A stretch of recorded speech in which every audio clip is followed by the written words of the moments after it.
আসসালামু আলাইকুম welcome to my channel. কেমন আছেন আপনারা সবাই? দেশে এবং দেশের বাইরে যে যেখান থেকে আমার ভিডিও দেখছেন না কেন সবাইকে জানাচ্ছি সাজিয়াস ব্লগ চ্যানেলে স্বাগতম।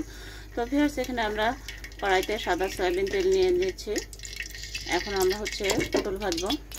হ্যালো ভিউয়ার্স, দেখুন আমরা কিন্তু পটলগুলো ছুলি নাই, তার মধ্যে বটিতে একটু কুচি নিয়েছি যাতে ভিতরে লবণ হলুদটা ঢোকে। লবণ হলুদ মাখিয়ে প্রায় 10 থেকে 15 মিনিটের মতো রেখেছিলাম। আপনার কাছ থেকে দেখাচ্ছি, দেখুন এভাবে একটু করে একবার হলেও বাসায় ট্রাই করে দেখবেন, খেতে কিন্তু খুবই মজা লাগে।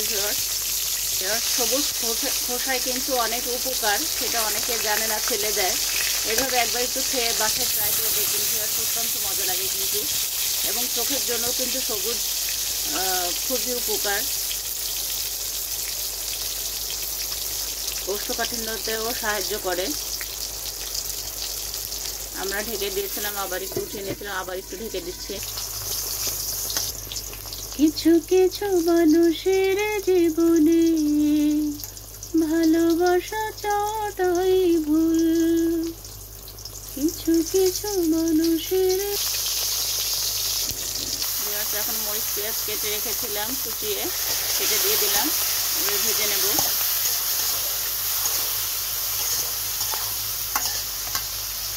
এর মধ্যে একটু হলুদ এবং একটু লবণ দিয়ে দিলাম পরিমাণ মতন।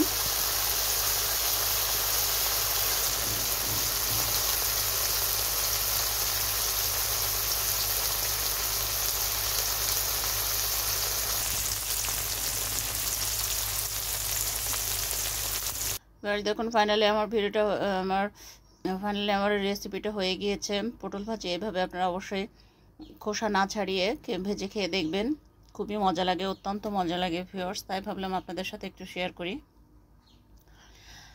অবশ্যই লাইক দিয়ে আমার ভিডিওটা দেখা শুরু করবেন, আর কেউ টেনে টেনে দেখবেন না, কেউ স্প্যাম কমেন্ট করবেন না, এবং অ্যাডসহ ভিডিওটা দেখবেন।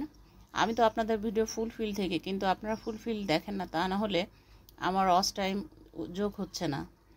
যাই হোক, সবার প্রতি কিছু কিছু মানুষের প্রতি আমার বিশ্বাস আছে যে তারা আমার ভিডিওটা ফুলফিল দেখে। তো আমার ভিডিওটা ভালো লাগলে লাইক দিয়ে ভিডিওটা দেখা শুরু করবেন, এবং পাশে থাকা বেল বাটনটি প্রেস করে রাখবেন, যাতে আমি যখনই নতুন নতুন ভিডিও আপলোড করি না কেন আপনাদের কাছে যেতে পৌঁছে যায়। সেই পর্যন্ত সবাই ভালো থাকুন, সুস্থ থাকুন, নিরাপদে থাকুন, এবং অল টাইম সাজিয়াস ব্লগ চ্যানেলের সঙ্গেই থাকুন। আল্লাহ হাফেজ।